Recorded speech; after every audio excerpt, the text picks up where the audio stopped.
هلو هلو، ازيكم يا بنات؟ عاملين ايه؟ معاكم تيسير، وهنا هنتكلم عن كل حاجة تخص العروسة. والنهاردة هكلمكم عن الملايات بعددها وخاماتها والوانها والحاجات اللي وقعت فيها.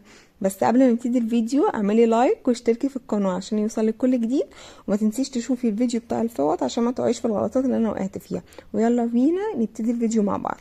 اول حاجة هنتكلم عليها هي اشكال وخامات الملايات. هي حوار الصراحة، حوار الملايات ده، بس لو اتجنبنا كذا حاجة كده هتجيبي افضل الحاجات ومش هتندمي على اي حاجة انت جبتيها.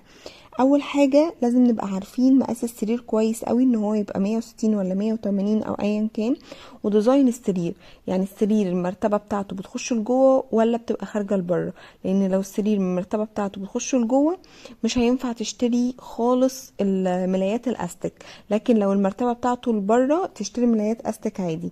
تاني حاجة هكلمكم عليها ان هي ملايات ما تكتريش قوي من منقوش، يعني ما تقعديش تجيبي حاجات فيها اشكال كتير اشكال كتير.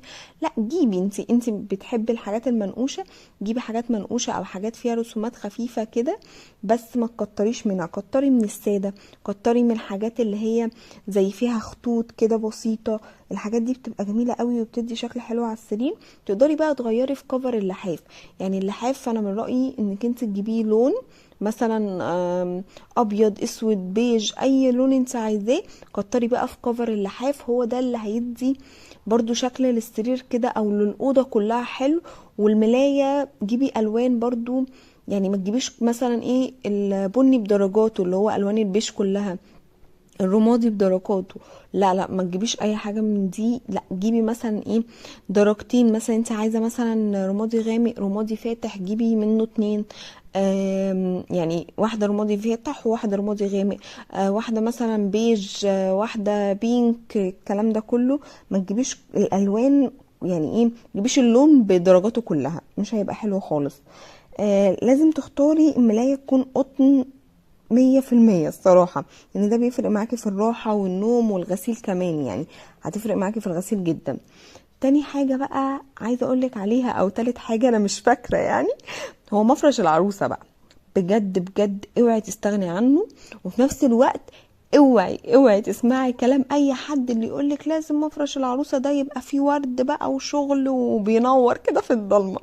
لاني انا ماما الصراحة وقت الجواز كانت عمالة تقولي لا، انت بتعرفيش لازم مفرش العروسة يبقى فيه اشكال، انت ازاي بتفكري انك انت تجيبي حاجة سادة والكلام ده كله. كانت بجد يعني تعباني في الحتة دي. بس انا قلت لها الصراحة لا، انا هجيب ده وهعمل كده، انا عايزة حاجة عملية، انا مش عايزة حاجة احطها وارميها بعد كده.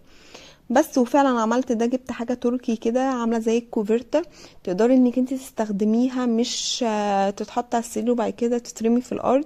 لا، انت تستخدميها عادي، تقدري تتغطي بيها، يعني حاجة تبقى عملية يعني وتبقى شكلها حلو. انا جبت القماشة بتاعتها اللمعة منها فيها، ما جبتش اللي هم بيبقوا يعني مطرزين او كده بيتعبوا وبيخنقوا.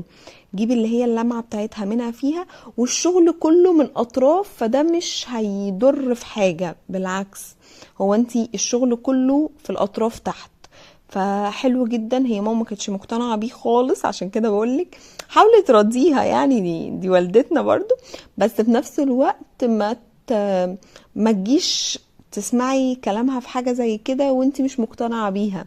لان انا فعلا لما جبت ده كانت هي مش مقتنعة بيه خالص وكنا على خناقات. بس ساعة الفرش بقى كل اللي شاف مفرش العروسة بتاعي قعد يقول لها ده تحفة، دي ذوقها جميل، ده راقي جدا، ده هادي. هي ذات نفسها كانت مبسوطة. قالت لهم ايوه، ما هي كانت عايزة كده، الصراحة انا ما كنتش موافقاها، اصل ايه واصل ايه. بس هي انبسطت قوي لما سمعت الكلام ده الصراحة، وقالت لي انت فعلا جبتي حاجة حلوة. افضل اماكن بقى جبت منها هو كاربت لاند والهدين من المفروشات والغورية، بس المحلات السوري، ما تجيبيش من المصري عشان خاماتهم بتوبر ومش حلوة. واوعي تجيبي من سنتر شاهين، دي بقى نصيحتي ليكي، ان انا اشتريت منه وللاسف كل الملايات اللي جبتها ما طلعتش على مقاس السرير، وكان مكتوب عليها 160. العدد بقى 12 حلو قوي، ولو هتعملي اوضه اطفال كفايه لكل سرير ملايتين، وما تجيبيش اللي هم عليهم رسومات اطفال والكلام ده كله. لا، جيبي الوان محايده وتبقى هاديه كده وشكلها جميل. وكل ما الحاجة بتبقى هادية كده والوانها هادية ومحايدة بتدي شكل حلو يعني، وبتخلي الأوضة شكلها حلو. بس كده نكون خلصنا الفيديو. يا رب تكونوا استفدتوا من الفيديو. ما تنسوش اللايك والاشتراك في القناة عشان تتابعوني بباقي سلسلة جهاز العروسة، وشاركوا الفيديو ده مع اي عروسة بتجهز عشان ما تقعش في نفس الغلطات اللي انا وقعت فيها وتستفيد. بحبكم قوي، استنوني في الفيديو الجاي. باي باي.